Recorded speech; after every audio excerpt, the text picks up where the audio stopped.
Bonjour et bienvenue.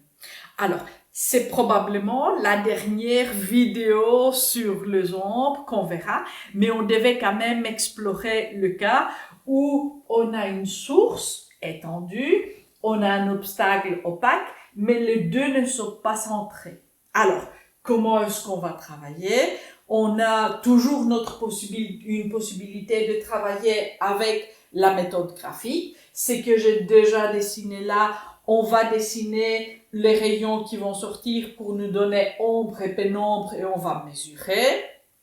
Ça, vous pouvez toujours faire. Et vous pouvez toujours travailler avec les droites pour vraiment exactement trouver mathématiquement quelles seront les tailles d'ombre et pénombre et où est-ce qu'on va trouver ombre et pénombre. Alors, commençons par l'ombre.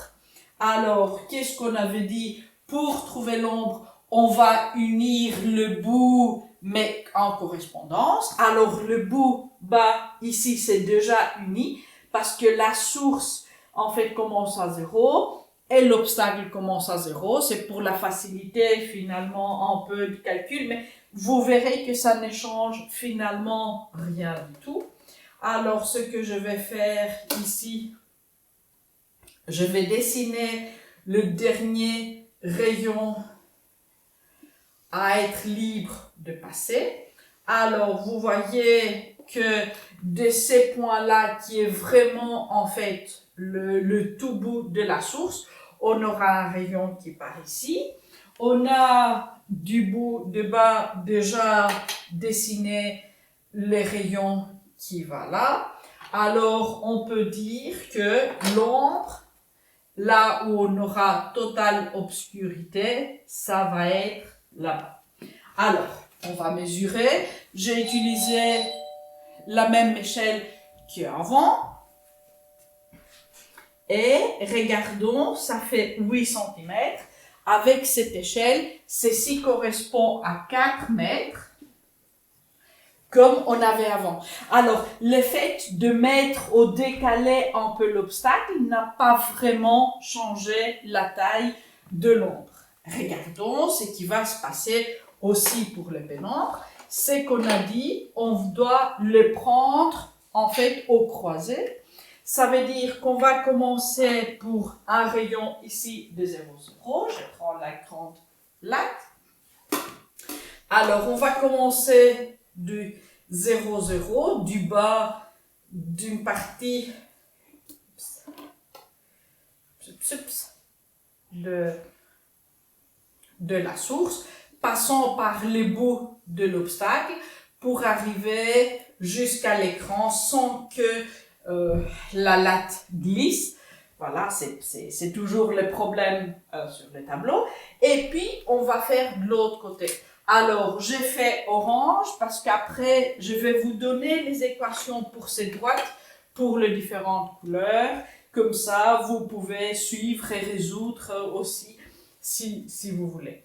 Alors, on a fait là, l'un côté. Alors, ceci va être pénombre. Maintenant, on doit prendre du haut et lier avec le bas. Alors, le haut de la source maintenant avec le bas ici. Je dois bien les positionner. Alors, on a le haut de la source, le bas de notre obstacle et on va aller jusqu'en bas et les deux vont se voir là. Alors, on a une pénombre ici d'un côté et on a l'autre pénombre que je vais mettre en orange ici de ces côtés-ci. Je vais prendre ma latte, je vais mesurer et on va voir la taille. Je mets mes lunettes parce que, voilà, à mon âge, je ne sais pas vraiment bien voir sans mes lunettes. Alors, je mesure ici 24 et ici aussi 24 cm. Ça veut dire que ça correspond ici à 12 mètres pour l'orange et 12 mètres pour ce qui est en rose. Ce qu'on voit, c'est que finalement, on a même dimension pour ombre et pénombre, mais le tout est un peu décalé exactement pour la géométrie de notre problème. Maintenant, même chose vous pouvez faire en faisant les équations comme on a fait avant. Je vais vous noter les équations pour faire un peu plus vite. Vous pouvez en fait vérifier après. Alors, je vais commencer par l'équation ici. On avait dit que l'équation générique, c'est y moins y0, c'est k, et ck, c'est delta y sur delta x. Ça, c'est le cas qu'on a vu à la vidéo précédente. Fois x moins x0. Je vous note ça parce que je vais faire les calculs en fait très très vite pour toutes les droites. Alors, ici, on commence y0, c'est 8. Alors, vous voyez, pour la ligne que je fais emprunt, on aura y moins 8. C'est delta y 4 moins 8, ça va être moins 4. 5 moins 0, ça fait 5. Alors, ça, c'est les coefficients. Fois x moins 0, c'est qui fait x. Alors, ça, c'est l'équation de la droite brune. Et si vous mettez cette équation avec, ou ça se rencontre avec l'écran qui est x est égal à 15 mètres, vous allez trouver en fait moins 4. Vous pouvez les faire vous tout seul pour voir exactement où les deux en fait vont se rencontrer. Après, ce que je vais faire, je vais vous donner pour la ligne orange. Alors, on a toujours y moins 8 parce qu'on commence exactement du même point. Et cette fois-ci, c'est 0 moins 8, c'est moins 8. 5 moins 0, ça fait 0. Pardon, 5. OK. Fois x. Ça, c'est l'équation pour la ligne rose. C'est cette équation, si vous mettez, si vous remplacez x avec 15, vous allez trouver exactement le point ici, l'intersection. Et puis, je vais faire aussi pour l'autre. Ça, c'est un peu plus facile parce qu'on commence à 0, 0. Alors, ça va être y va être directement proportionnel au x. Alors, on a 4 moins 0, c'est 4. 5 moins 0, ça fait 5. Alors, ça va faire y, c'est 4 cinquièmes x. Évidemment, si vous mettez la 15, vous verrez exactement, en fait, vous aurez 12, le point 12 pour y, là où ça va, en fait, toucher l'écran. Alors, ça, c'est très bien. Vous pouvez le faire.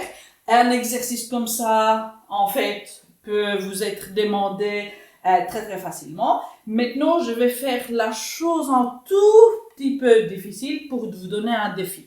Mais je vais vous aider quand même. Alors, je vais effacer mes équations. Si vous voulez les travailler, vous les avez en vidéo en tout cas. Et je vais incliner un tout petit peu l'écran.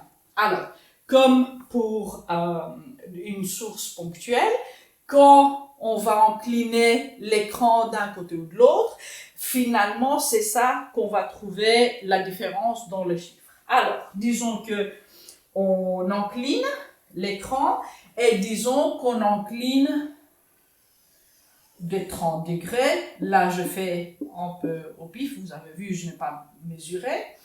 Comment est-ce que vous allez travailler? Vous pouvez bien évidemment tout dessiner en échelle et faire, ou vous pouvez faire les mêmes équations qu'on avait là, mais vous allez trouver l'intersection à deux équations que je vous ai données avec l'équation de cette droite qui est un peu inclinée et qui est un peu décalée. Comment est-ce que vous allez faire? Alors, ça passe en fait des zéros, vous pouvez commencer de là. Alors, y, ça va être la pente fois x moins x0. x0, ici, c'est les 15, parce que vous pouvez prendre en fait cette partie pour votre point de départ. Et quelle va être la pente? Alors, si l'angle là est 30, ça, va être 60.